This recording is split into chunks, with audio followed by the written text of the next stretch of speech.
जय श्री श्याम। नमस्कार, good morning. मैं महेश कुमार एक बार फिर से आप सभी का आपके अपने YouTube channel MS science expert पर हार्दिक स्वागत करता हूं।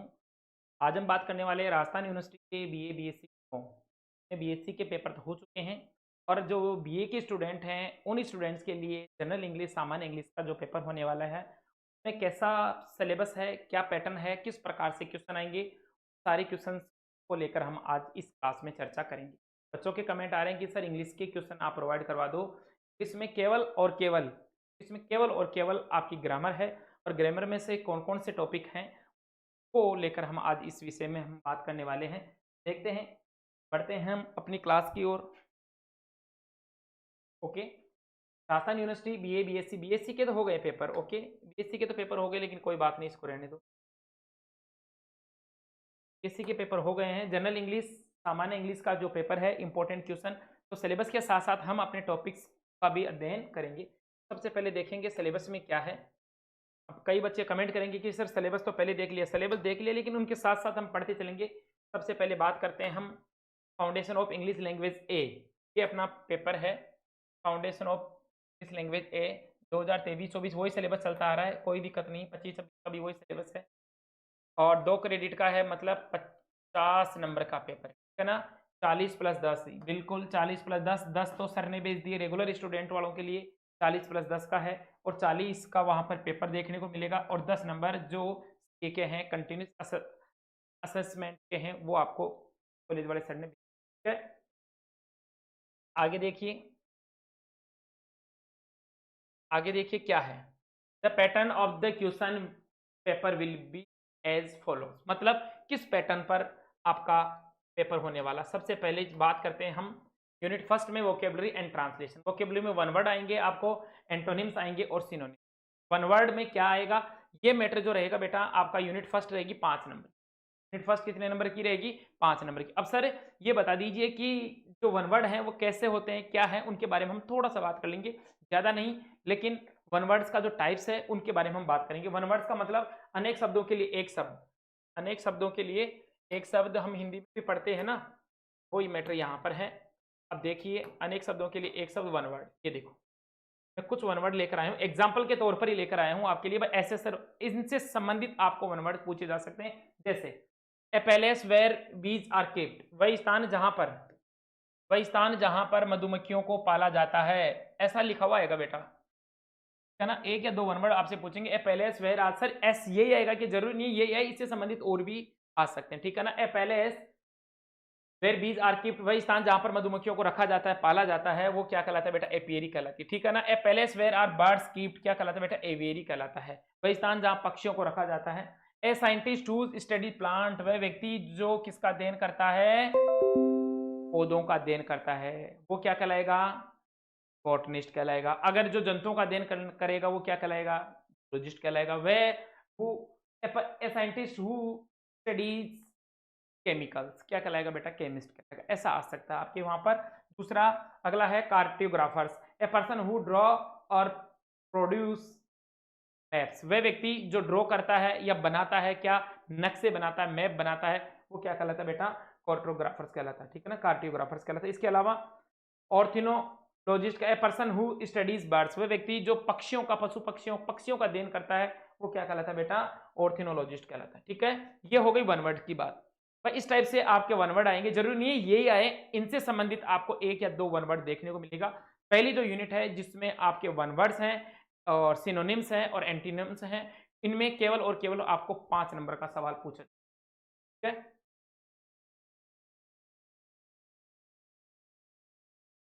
अब देखिए, सिलेबस में पहला था वन वर्ड सब्स्टिट्यूशन और दूसरा है एंटोनिम्स और सिनोनिम्स। एंटोनिम्स की बात करेंगे। अब बात करेंगे एंटोनिम्स। एंटोनिम्स में किस प्रकार के एग्जाम्पल पूछते हैं आपसे। Antonyms are words that have opposite, मतलब विलोम शब्द। सर विलोम शब्द तो खूब पढ़ लिया हमने छोटी क्लासों में, वैसे ही विलोम शब्द आएंगे, ज्यादा टेंशन लेने की जरूरत ही नहीं है, बहुत ही इजी सिलेबस आएगा और उम्मीद करता हूं कि आपका बहुत ही शानदार पेपर होगा, ठीक है ना। अपोजिट ये आ गया ना, antonyms are the words that have opposite meaning, ठीक है ना, जो जिनका अर्थ विपरीत अर्थ निकलता है, या वे शब्द जो इस शब्द का विपरीत अर्थ देते हैं क्या कहलाते हैं, अपोजिट कहलाते हैं। जैसे एग्जाम्पल है इसमें 5-7 मैंने लिए हैं, आप भी देख लीजिए। जैसे हॉट वर्सेज कोल्ड, मतलब हॉट का क्या होगा बेटा, कोल्ड होगा, बिग का स्मॉल होगा, हैप्पी का सैड होगा, टेल का शॉर्ट होगा, फास्ट का स्लो होगा, और क्लीन का डर्टी, और इसी के साथ स्टार्ट का स्लो, ओ सॉरी स्टार्ट का स्टॉप, लव का हेट, बाय सेल ओपन और क्लोज, राइस वर्सेज सिंग, और ओवर वर्सेज अंडर। मतलब अगर आपको वहां पर ओवर दे दिया जाए तो आप उसको अंडर लिखेंगे, और इन दे दिया जाए तो इसका अपोजिट क्या लिखेंगे, आउट, और नियर का फार, और ऑन का ऑफ। ठीक है ना। इसी के साथ फास्ट स्लो, मान लो स्लो दे दिया आपको, उसको क्या करोगे, फास्ट ही दे दिया। ठीक है ना। या दे दिया शॉर्ट, आप क्या करोगे, टेल। या दे दिया हैप्पी, आप वहां पर क्या करोगे बेटा, अनहैप्पी, या क्या करेंगे उसमें हैप्पी का सेट। ठीक है। ये बात हो गई किसकी, हमारा जो टॉपिक था वो था एंटोनिम्स। अब बात आती है सिनोनिम्स की। वन वर्ड्स, सिनोनिम्स और एंटोनिम्स, इनमें केवल और केवल 5 नंबर का सवाल पूछा जाएगा।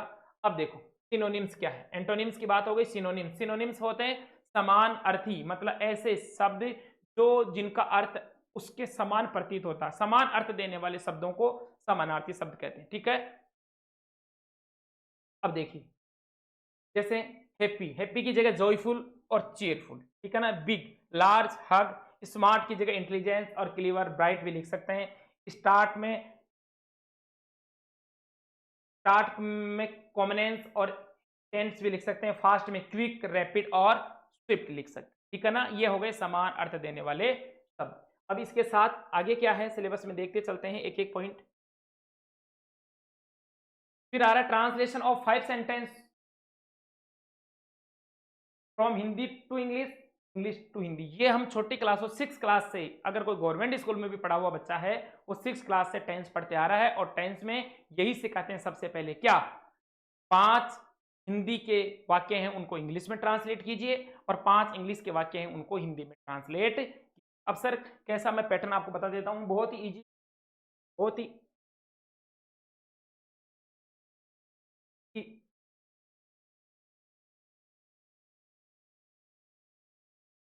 तो नहीं लिया है, कोई बात नहीं है, कोई बात नहीं। इसमें क्या है तो मैं वैसे बता देता हूं आपको।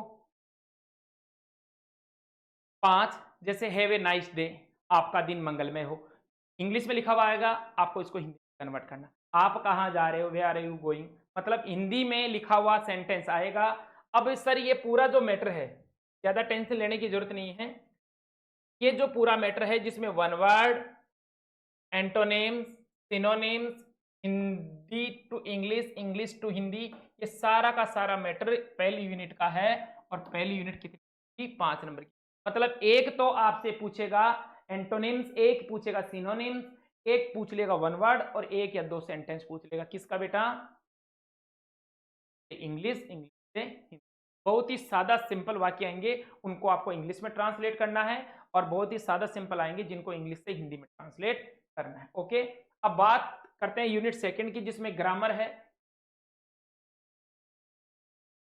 ग्रामर में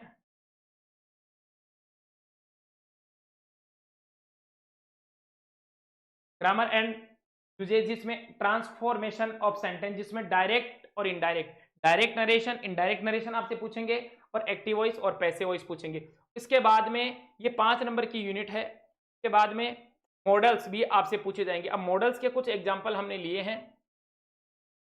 अब देखो मॉडल्स के एग्जाम्पल हमने लिए हैं। जैसे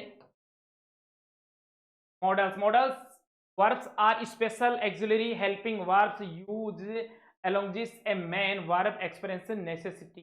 मतलब मॉडल क्रियाएं विशेषायी क्रियाएं होती है जिनका प्रयोग मुख्य क्रिया के साथ आवश्यकता, संभावना, अनुमति या क्षमता को व्यक्त करने के लिए किया जाता है। जैसे मॉडल्स की बात करें तो will, would, shall, should, may, might, can, could, बहुत सारे मॉडल हैं।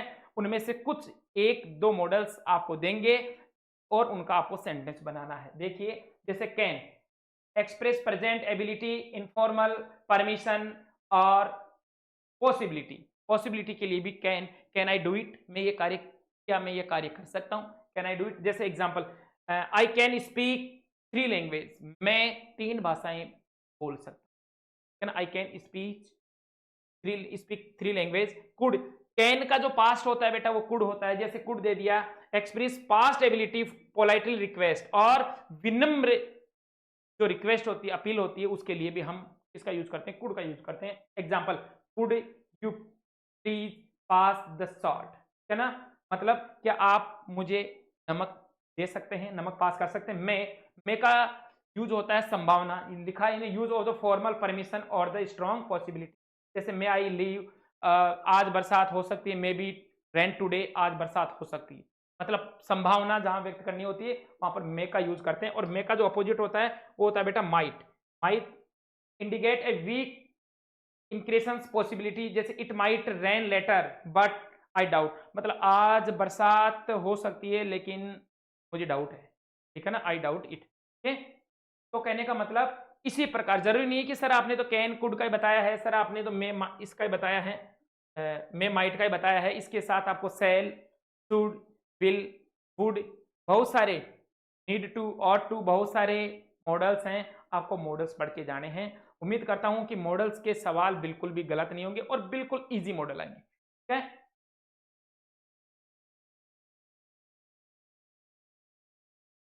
Active voice and passive voice की बात होगी।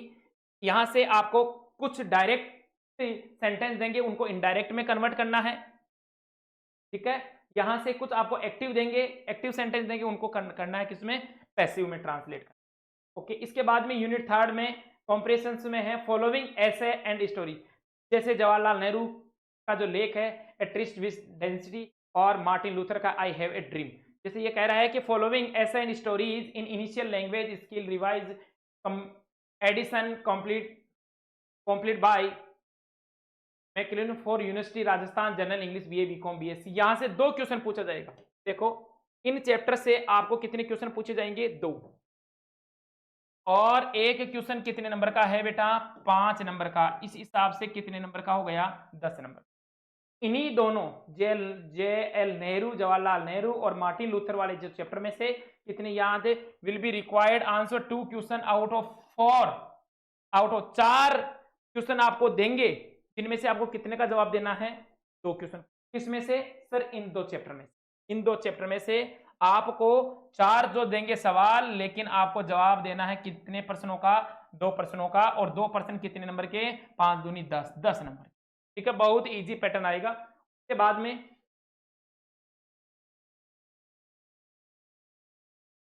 The candidate will be required answer to 5 question from unseen face. उसके बाद में 7वां जो यूनिट है वो 5 क्वेश्चन, यहां से 5 क्वेश्चन देंगे और 1 क्वेश्चन बेटा 2 नंबर का। The candidate will be required, हाँ ये उसी का है मैटर, ठीक है ना, अनसीन का अलग है, ये तो उसी में आएगा। इसके अलावा आपको 5 क्वेश्चन और देंगे, एक अनसीन पैसेज देंगे, पैराग्राफ जो हम छोटी क्लासों में 9, 10, 11, 12 में पढ़कर आए, एक पैराग्राफ देगा, और पैराग्राफ में से आपको कितने सवालों के जवाब देने हैं, 5 सवालों के जवाब देने, ये भी इजी मिलेगा आपको। इसके बाद में यूनिट 4 कंपोजिशनल स्किल, जिसमें सीवी एंड जॉब एप्लीकेशन, आपको अपनी नौकरी के लिए भी एक प्रार्थना पत्र लिखवा सकता है, या आपको सीवी जो बायोडाटा होता है वो भी लिखवा सकता है, या न्यूज़पेपर रिपोर्ट भी लिखवा सकते हैं। ये कितने नंबर का है, ये 20 नंबर। कितने नंबर की है बेटा, 20 नंबर। तो ज्यादा टेंशन लेने की जरूरत नहीं है, मैं दोबारा से रिपीट कर देता हूं। सेमेस्टर सेकंड के जो विद्यार्थी हैं उनको थोड़े से वन वर्ड देख कर जाने, जो मैंने बता दी एग्जांपल, थोड़े से एंटेनोम्स और सिनोम्स देख के जाने। हिंदी इंग्लिश के वाक्य में बिल्कुल मेरे को आप पर पूरा भरोसा है कि हिंदी से इंग्लिश और इंग्लिश से हिंदी सेंटेंस आप बना लोगे। इसके साथ में डायरेक्ट इनडायरेक्ट, अगर कुछ स्टूडेंट्स को डायरेक्ट और इनडायरेक्ट में दिक्कत आती है तो मॉडल्स भी वहां से पूछेंगे, तो वो भी आप कर सकते हैं। इसके अलावा आपको ये स्टोरी और ऐसे दिए जाएंगे, इनमें से आपको केवल 2-4 क्वेश्चन देकर सवाल केवल 2 का आंसर केवल 2 का देना है, वो पूछेंगे, और 5 क्वेश्चन देंगे अनसीन पैसेज में से, और एक लिखवाएंगे आपको the vocabulary question 10 words from the given passage, ठीक है ना, 10 words, 1 vocabulary questions of the 10 words of the given passage. इस पैसेज में से आपको क्वेश्चन पूछे जाएंगे। और 4th यूनिट में सीवी जॉब एप्लीकेशन, मतलब आपको कोई भी एक जो अपने बायोडाटा बनाते हैं, सीवी बनाते हैं, उसके लिए, या कोई जॉब एप्लीकेशन, या कोई भी न्यूज़पेपर रिपोर्ट कैसे तैयार करते हैं, इनमें से कोई भी एक सवाल आपको पूछा जाएगा। बहुत ही इजी पेपर रहेगा, घबराने की कोई जरूरत नहीं है। अगर आपके पास 9th और 10th की कोई ग्रामर की बुक है, उसमें से आप इन टॉपिक को सिलेक्ट कर लो और बढ़िया से पढ़ के चले जाओ, आपका पेपर 101% सही होगा। ठीक है, मिलते हैं नेक्स्ट क्लास में, तब तक के लिए जय श्री श्याम, राधे कृष्ण।